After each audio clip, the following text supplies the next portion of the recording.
Guys, welcome to B Banker. स्वागत है आपका आज की क्लास में। आज की वीडियो में मैं हूं प्रीति मैम और आज मैं लेकर के आ गई हूं आपके लिए एक और नई जबरदस्त वाली क्लास। बहुत ज्यादा जबरदस्त आज की क्लास होने वाली है क्योंकि आज हम लोग पढ़ने वाले हैं वर्ब 3 को घोल के पी जाओ वाली क्लास है। जी हाँ, ये घोल के पी जाओ वाली क्लास जो होती है ना, इसमें सारे के डाउट सारे के सारे कॉन्सेप्ट जो है वो मैं क्लियर करा देती हूँ। तो भाई V3 यानी कि जिसको हम लोग प्यार से V3 बोलते हैं, वर्ब थर्ड, जिसका इस्तेमाल अच्छे लोग फंसते हैं इसके इस्तेमाल में। तो भाई आज के बाद आप नहीं फंसेंगे क्योंकि इस क्लास में आपके सारे कॉन्सेप्ट्स होंगे क्लियर। चलिए शुरू करें आज की क्लास। उसके पहले अगर चैनल पर नए हैं, पहली बार इस क्लास को देख रहे हैं, जल्दी से कर लीजिए चैनल को सब्सक्राइब करते वक्त बेल आइकॉन दबाना बिल्कुल नहीं भूलना है ताकि जब भी हमारी कोई नई क्लास आई सबसे पहले आपको पता लग जाए। आप सीधे सीधे हमसे जुड़ सकते हैं इस व्हाट्सएप नंबर के जरिए हमारी बुक्स, हमारी ई बुक्स, हमारी पेड कोर्सेज के बारे में जानने के लिए, और ये वाली क्लास, इसके जैसी ढेरों क्लास सीधे अपने मोबाइल तक पाने के लिए आप कर सकते हैं हमें किसी भी सोशल मीडिया साइट्स पर फॉलो। तो भाई चलिए शुरू करें आज की क्लास। और मैं बता दूं, वर्ब 3 का जो प्रयोग है उसको एक बार आप सीख जाइए तो देखिए फिर कितना मजा आता है। अच्छे बड़े बड़े सेलिब्रिटीज इसका इस्तेमाल करते हैं, तो भाई जानना तो जरूरी है। शुरू करते हैं। सबसे पहले जानेंगे use of having plus V3, यानी कि हैविंग के साथ जब वर्ब 3, वर्ब का तीसरा फॉर्म लग जाता है तो उसका क्या अर्थ निकलता है और कैसे उसको इस्तेमाल करते हैं। सबसे पहले हैविंग प्लस V3 यानी कि कुछ करने के बाद,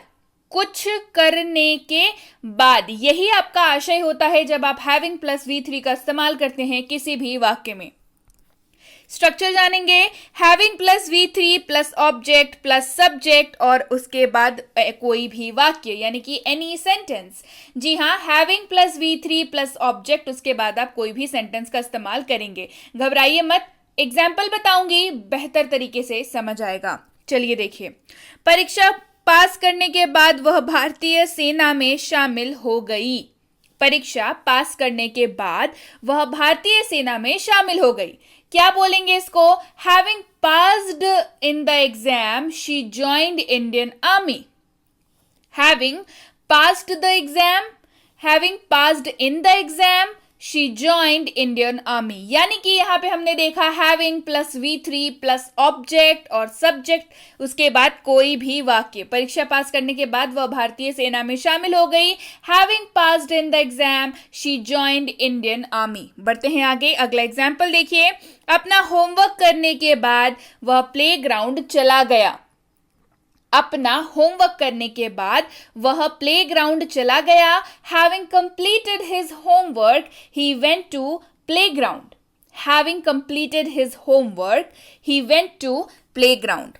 अगला एग्जाम्पल देखिए, दोपहर का भोजन करने के बाद मैंने आराम किया। दोपहर का भोजन करने के बाद मैंने आराम किया। Having taken lunch I took rest. Having taken lunch I took rest. ऐसा कहने के बाद मुझे कुछ नहीं कहना है, या यह कहने के बाद एक ही आशय है, एक ही जो है मतलब निकल के आ रहा है कि ऐसा कहने के बाद मुझे कुछ नहीं कहना है।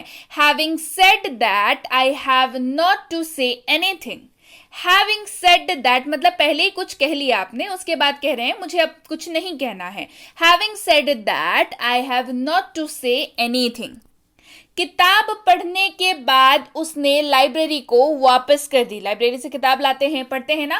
किताब पढ़ने के बाद उसने लाइब्रेरी को वापस कर दी। हैविंग रेड द बुक, ही या शी अगर मेल है तो ही, शी अगर फीमेल है तो, returned it to library. Having read the book, he या she returned it to library. Clear हो गई बात? बहुत ज्यादा अमेजिंग कॉन्सेप्ट है, यकीन मानिए, ध्यान रखिए, इसको याद करिए, फिर समझ आएगा आपको कि कितना ज्यादा आपका लैंग्वेज जो है वो स्टैंडर्डाइज हो जाता है जब आप इसका इस्तेमाल करते हैं। चलिए बढ़े आगे और अब देखते हैं हैज और हैव के साथ जब V3 यानी कि वर्ब का तीसरा रूप इस्तेमाल करेंगे तो क्या होगा। इसका अर्थ सीधे तौर पर हो जाता है चुका हूं, चुके हैं, चुकी है। क्या अर्थ हो जाता है? हैव के साथ V3 कह लीजिए या हैज के साथ V3 कह लीजिए। चुका हूं, चुके हैं, चुकी है, इसका अर्थ निकल करके आता है। एग्जाम्पल देखिए और बेहतर समझ आएगा। मैं खा चुका हूं, आई हैव ईटेन। मैं खा चुका हूं, आई हैव ईटन। अब जानना जरूरी है कि हैव का इस्तेमाल आप किन के साथ कर सकते हैं, क्योंकि ये बेसिक्स है, ये बेहद बेहद जरूरी है जानना। हैव का इस्तेमाल आप आई, यू, वी और दे के साथ कर सकते हैं, यानी कि I have, you have, we have, they have. इस तरीके के वाक्यों में आप हैव का इस्तेमाल करेंगे। अगला एग्जाम्पल देखिए, आप खा चुके हैं, यू हैव ईटन। आप खा चुके हैं, यू हैव ईटन। हम लोग खा चुके हैं, वी हैव ईटन। हम लोग खा चुके हैं, वी हैव ईटन। अब जानते हैं हैज का इस्तेमाल किसके साथ करेंगे। हैज और V3 का भी कॉम्बिनेशन बताया था, याद करिए। तो हैज लगेगा ही, शी, इट और किसी भी नाम के साथ, यानी कि he has, she has, it has और कोई भी नाम ले लीजिए, नाम कोई भी सा ले लीजिए, उसके साथ भी आप हैज लगाएंगे। एग्जाम्पल, वह खा चुका है, ही हैज ईटन। वह खा चुका है, ही हैज ईटन।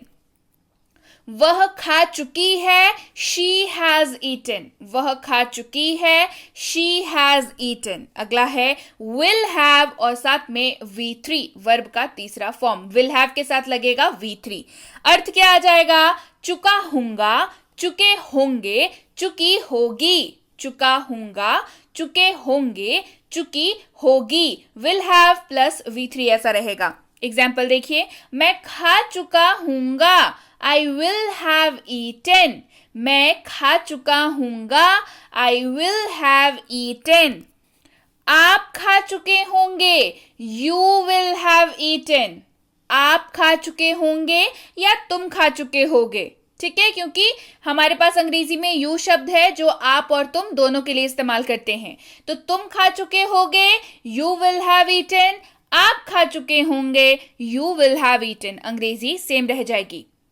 अच्छा, विल हैव किसके साथ इस्तेमाल करेंगे, तो भाई सीधी सी बात है, विल हैव का इस्तेमाल सारे सब्जेक्ट्स के साथ होगा। I, you, we, they, he, she, it और किसी भी नाम के साथ। बढ़ते हैं आगे। अगला है हैव नॉट के साथ V3।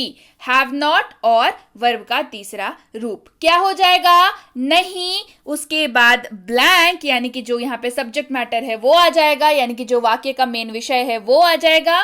साथ में अंत में आपको दिखेगा चुका हूं, चुके हैं, चुकी है, यानी कि नहीं चुका हूं, नहीं चुके हैं, नहीं चुकी है। ऐसा आपको देखने को मिलेगा वाक्य में। कैसे, चलिए देखें।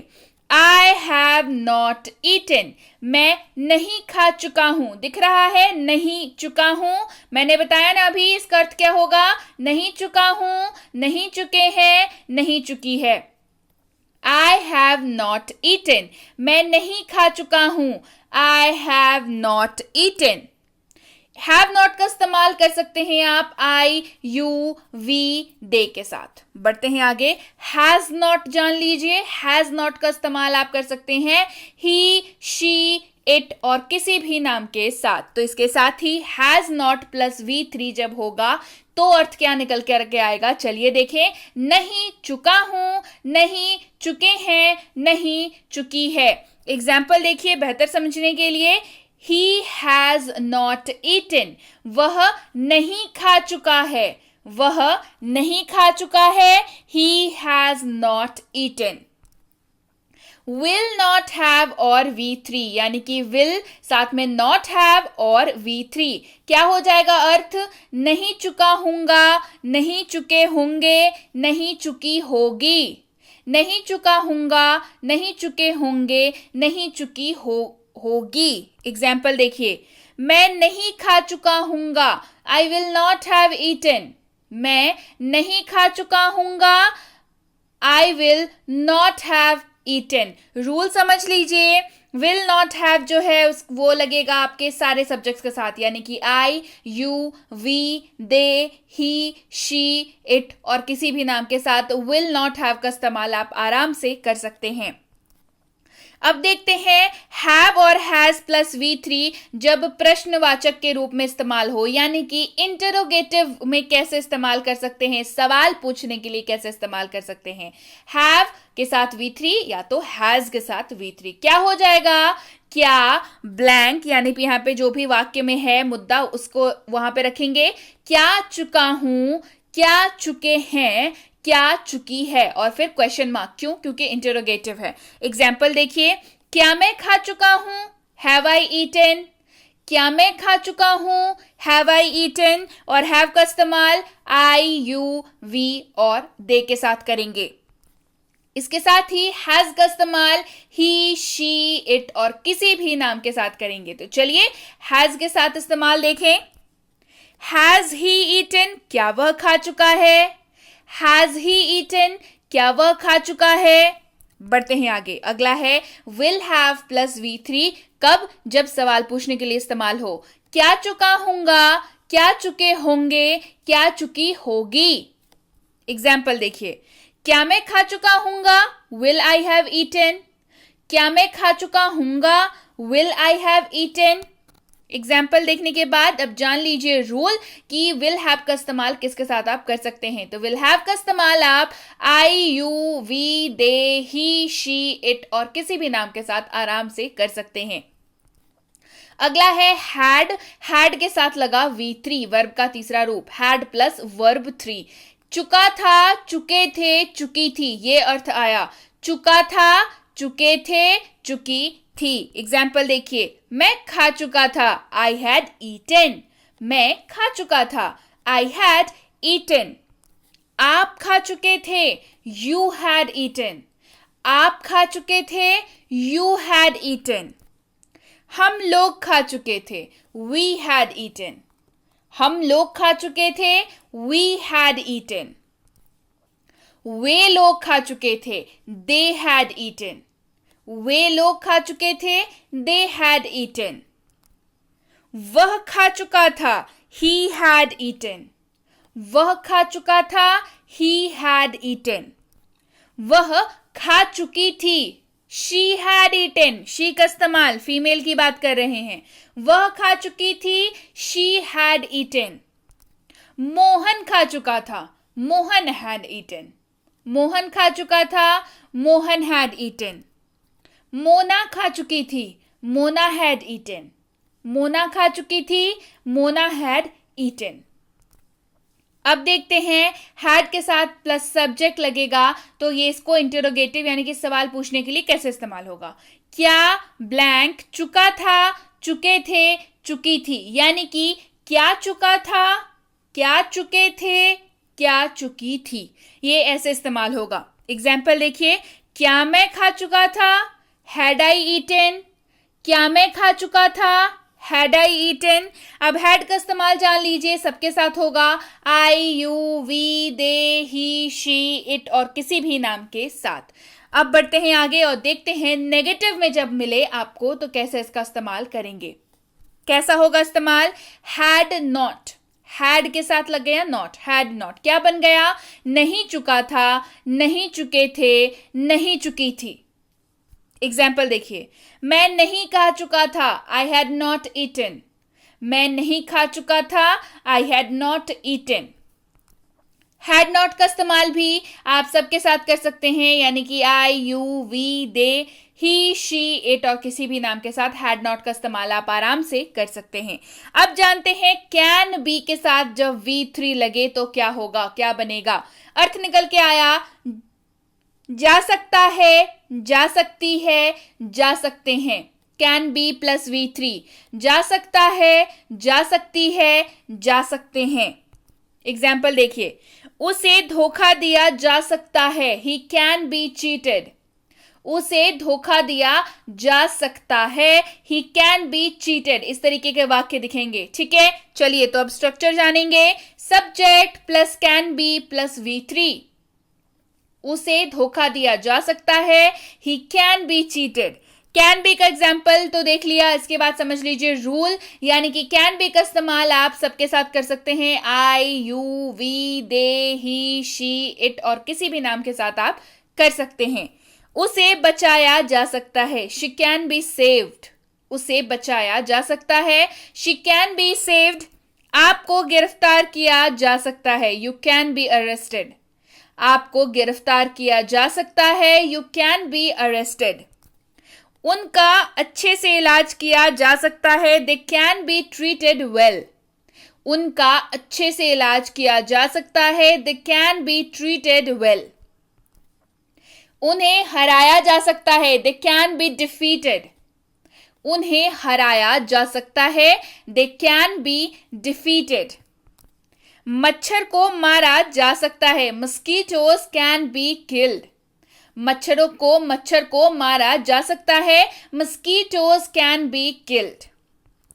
बाल्टी में पानी भरा जा सकता है, buckets can be filled with water. बाल्टी में पानी भरा जा सकता है, buckets can be filled with water. इसे नष्ट किया जा सकता है, इट कैन बी डिस्ट्रॉयड। इसे नष्ट किया जा सकता है, इट कैन बी डिस्ट्रॉयड। थोक खरीदारी की जा सकती है, दुकान में लिखा हुआ देखा है ना, जो होलसेल का जो शॉप होता है, थोक खरीदारी की जा सकती है, bulk shopping can be done. धूल को हटाया जा सकता है, डस्ट कैन बी रिमूव्ड। धूल को हटाया जा सकता है, डस्ट कैन बी रिमूव्ड। किसी को दोष नहीं दिया जा सकता है, no one can be blamed. Blame मतलब दोष देना, किसी और के ऊपर दोष डालना। किसी को दोष नहीं दिया जा सकता है, no one can be blamed. Cell phone recharge किया जा सकता है, cell phone can be recharged. Cell phone recharge किया जा सकता है, cell phones can be recharged. भोजन वितरित किया जा सकता है, फूड कैन बी डिस्ट्रीब्यूटेड। भोजन वितरित किया जा सकता है, फूड कैन बी डिस्ट्रीब्यूटेड। उन्हें पढ़ाया जा सकता है, दे कैन बी टॉट। उन्हें पढ़ाया जा सकता है, they can be taught. Clear हो गई बात? आज हमने क्या पढ़ा? हमने पढ़ा V3 वर्ब का तीसरा रूप। बहुत ज्यादा परेशानी, मेरे को बच्चे बहुत ज्यादा कमेंट कर रहे थे, व्हाट्सएप मैसेज कर रहे थे कि ये वाली टॉपिक जो है बड़ी तकलीफ देती है उनको। आज के बाद ये वाली हो गई टॉपिक क्लियर। हो गई ना क्लियर? बिल्कुल क्लियर हो गई ये टॉपिक। तो चलिए, ये थी आज की क्लास। क्लास कैसी लगी कमेंट करके जरूर बताइए।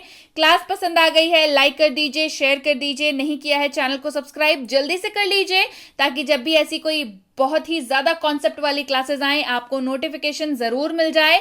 और इसके साथ ही बेसिक प्लस कोर्स हो चुका है खत्म। जिनको नहीं पता बता दूं, बेसिक प्लस कोर्स है एक फ्री स्पोकन इंग्लिश का कोर्स 15 दिनों का जो करा रखा है। इसकी ई बुक भी आ चुकी है। तो ये कोर्स अगर अभी तक आपको नहीं मिली है, इसकी ई बुक नहीं मिली है आपको अभी तक, तो स्क्रीन पे जो नंबर है उस पर करना है व्हाट्सएप मैसेज लिख करके मुझे बेसिक प्लस कोर्स और उसकी ई बुक चाहिए। तो आपको ये दोनों चीजें हमारी टीम द्वारा भेज दी जाएंगी। मिनी स्पोकन इंग्लिश कोर्स भी करा चुकी हूं खत्म, इसकी भी ई बुक आ चुकी है। तो भाई इसके लिए भी आपको करना होगा व्हाट्सएप मैसेज लिख करके मुझे मिनी स्पोकन इंग्लिश कोर्स और उसकी ई बुक चाहिए। तो आपको ये चीज भी हमारी टीम द्वारा ये दोनों चीजें भेज दी जाएंगी। ये 3 किताबें बेहद जल्द आ रही हैं, साथ ही आ रही है पूरी की पूरी किट, तो इसका इंतजार करिए। और अगर आप जुड़ना चाहते हैं हमसे हमारे premium WhatsApp spoken English course में, तो इसकी इंक्वायरी आप स्क्रीन पे जो नंबर आपको दिख रहा है उस पर व्हाट्सएप मैसेज करके करेंगे। जी हाँ, आप व्हाट्सएप मैसेज करेंगे, आपको जो भी सवाल पूछने हो आप टाइप करके लिख करके भेजेंगे कि आपको क्या जानना है, आपका इसकी अगली बैच कब शुरू हो रही है, एडमिशन कैसे ले सकते हैं, ये सारी डिटेल्स आपको मैसेज के जरिए बता दी जाएंगी। बेसिक ग्रामर में अगर एडमिशन लेना चाहते हैं तो इसके लिए भी आपको जानकारी इसी नंबर पर मैसेज के जरिए प्राप्त करनी होगी। छोटे बच्चों को अगर ग्रामर सिखाना चाहते हैं कि वो उनके कॉन्सेप्ट जो है बिल्कुल क्लियर हो जाएं और बहुत ज्यादा वो खेल खेल में मजाक मस्ती में कॉन्सेप्ट क्लैरिटी सीख लें, तो इसके लिए आपको इंक्वायरी इस नंबर पर करनी होगी। स्कूल जाने वाले बच्चे हैं, राइटिंग सेक्शन में दिक्कत आती है, ऐसे writing, debate writing, letter writing, notice writing, इन सब चीजों में दिक्कत आती है, ग्रामर में दिक्कत आती है, तो इसके लिए भी इंक्वायरी आपको इसी नंबर पर करनी है।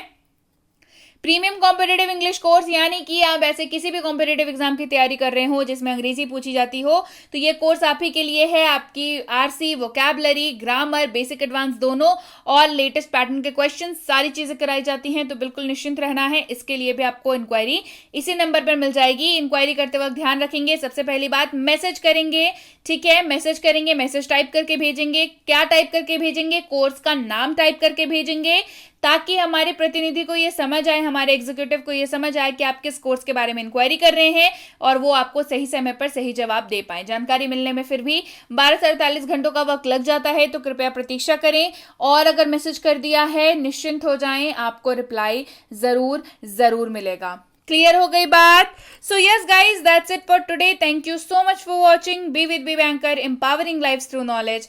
Thank you so much for watching. Stay tuned to B